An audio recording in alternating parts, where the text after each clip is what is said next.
Janine from My 600-Pound Life, Season 6, Episode 2 that premiered in 2018. She is currently 53 years old, living in Seattle, Washington, and she can walk but is mostly dependent on her motorized scooter. She says that she is a sugar addict and just absolutely loves food, and it really is a big comfort to her. She was adopted when she was only a few months old, and the adoption agency told her new adoptive parents that her biological mother was a bigger woman, and so at the age of 3, she actually started seeing a dietitian and a doctor, and the doctor and her mom put her on a diet. At the age of 4, they started putting her on diet pills, and she said that her entire childhood was just all about her weight. Her mom was really on her about it, and that she just made fun of her for it. She really restricted her food. She increased her activity and had her in all sorts of dance and all that kind of stuff. And her mom was just really obsessed with her not becoming a bigger person.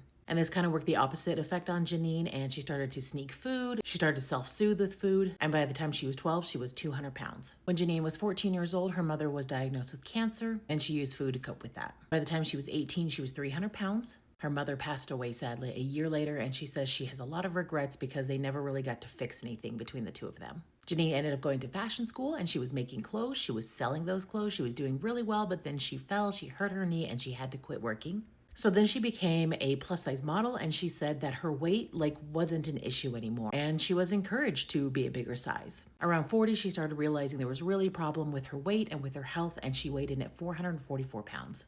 So she got in the gym, she started working out, and then she breaks her foot. And shortly after that, she starts to develop lymphedema on her leg, and it makes it increasingly harder for her to walk. By the time she's 45 years old, she is 500 pounds, and sadly, her father is also diagnosed with cancer and passes soon after. Month 1, she's trying to get down to Houston, Texas. For those who don't know, Seattle and Houston are pretty long ways away. It's a several days drive. The plane ride itself is, I think, 3 to 4 hours. And she knows she can't do it on her own, so she goes basically on Craigslist and hires an assistant to come with her to help her out. She has to transfer from her motorized scooter into this smaller wheelchair that they can use to wheel her onto the plane. She has a really difficult time getting on and off of it, and when they are trying to get her in her seat, she's not able to get into the seat. She's not able to turn around properly. She ends up scraping her knee. She is bleeding. She is having a panic attack, and so the ambulance comes and takes her to a local hospital.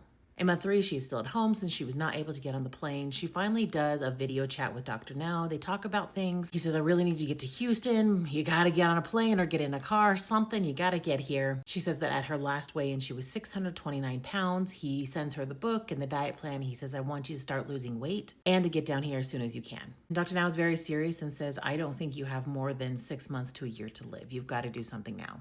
Go to my next video that's already posted, and we will continue her journey.